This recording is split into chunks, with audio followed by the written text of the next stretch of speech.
नमस्कार, स्वागत है आपका हमारे YouTube channel doctor Nikita physio में। आज हम इस वीडियो में बात करेंगे नेक पेन, गर्दन दर्द के बारे में। अक्सर आपने सुना होगा जिनको भी गर्दन दर्द रहता है वो कहते हैं हमें सर्वाइकल हो गया है। एक्चुअली सर्वाइकल किसी बीमारी का नाम नहीं होता। सर्वाइकल हमारे शरीर का एक हिस्सा होता है। जैसे ये जो पीठ का हिस्सा होता है, ये हिस्सा, इसको हम थोरेसिक स्पाइन कहते हैं।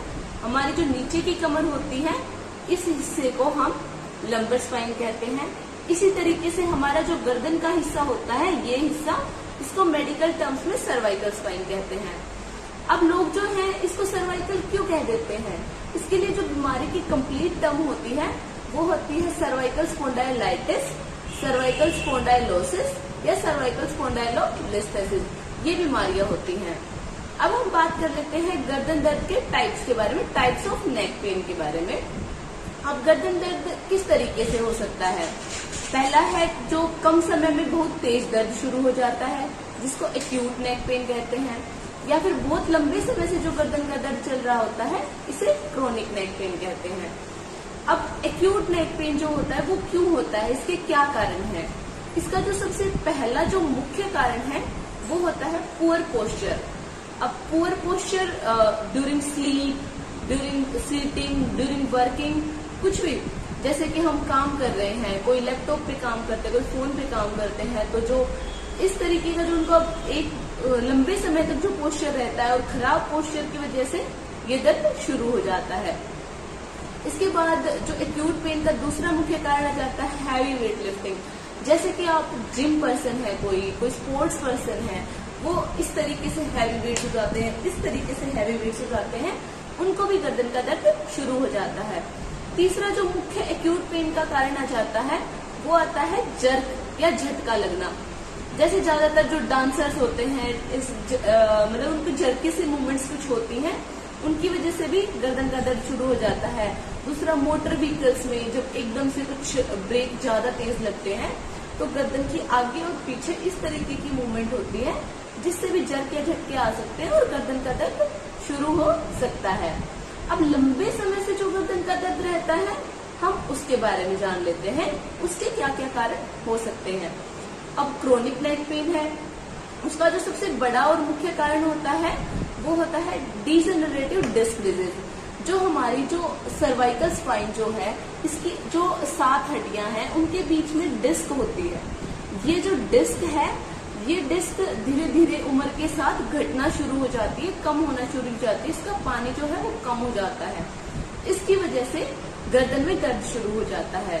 लेकिन डीजेनरेटिव डिस्क डिजीज में एक चीज का ध्यान रखें, उसका जो पेन होता है वो लोकल होगा, मतलब हमारे गर्दन के हिस्से में ही दर्द होगा। अगर हमारे बाजू में भी दर्द आ रहा है, इसका मतलब शायद कोई डिस्क बल्ज हो सकता है या डिस्क बल्ज स्टेनोसिस, ऐसा कुछ हो सकता है जिससे हाथ में भी दर्द आ रहा है।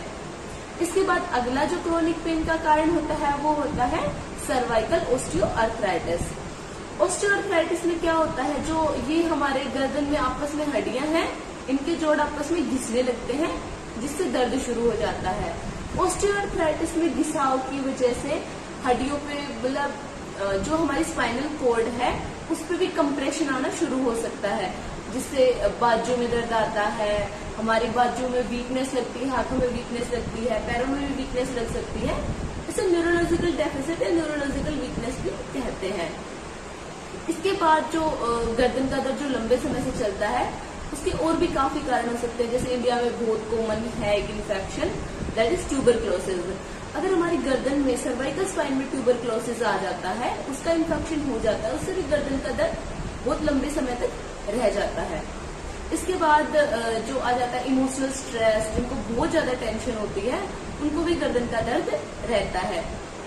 सर्वाइकल स्पाइन में जैसे आप सर्वाइकोजेनिक हेडेक्स कहते हैं, आपने सुना होगा इसके बारे में, उनको गर्दन की दर्द की वजह से सर में दर्द हो जाता है। ऐसे ही जो जिनको लंबे समय में माइग्रेन रहता है, सर का दर्द रहता है, उस वजह से भी गर्दन का दर्द आ सकता है। जैसे हमारी जो सर की ये मांसपेशियां होती हैं, ये गर्दन से हमेशा जुड़ी हुई होती हैं। इस वजह से जो हमारा गर्दन का दर्द है वो सर में जा सकता है, जिसको सर्वाइकोजेनिक हेडेक्स कहते हैं। या सर का दर्द जैसे माइग्रेन वगैरह में होता है, वो भी इस गर्दन में आ सकता है। इससे भी गर्दन का दर्द लंबे समय तक रहता है। एक और मुख्य कारण आ जाता है स्पॉन्डाइलोलिस्थेसिस। जब हमारी सर्वाइकल की जो 7 हड्डियां हैं वो आपस में एक दूसरे के ऊपर से आगे खिसक जाती हैं, इसको स्पॉन्डाइलोलिस्थेसिस कहते हैं। जैसे मैं आपको समझाऊं, अगर हम ले लेते हैं एग्जांपल C5 का। C5 अगर C6 के ऊपर इस तरीके से फिसल जाए, आगे की तरफ खिसक जाती है, तो इसको हम स्पॉन्डाइलोलिस्थेसिस कहते हैं। इससे भी हमारे बाजू में दर्द, सूनापन, वीकनेस, ये सब चीजें हो सकती हैं। आज की इस वीडियो में हमने बात करी है गर्दन दर्द के बारे में। आगे आने वाली वीडियो में हम बात करेंगे गर्दन दर्द से बचाव के बारे में और गर्दन दर्द के इलाज के बारे में। तब तक आपको हमारी वीडियो अच्छी लगी हो तो वीडियो को लाइक करें, शेयर करें। आगे आने वाली वीडियोस हमारी देखने के लिए हमारे चैनल को सब्सक्राइब करें। चलिए मिलते हैं अगली वीडियो में।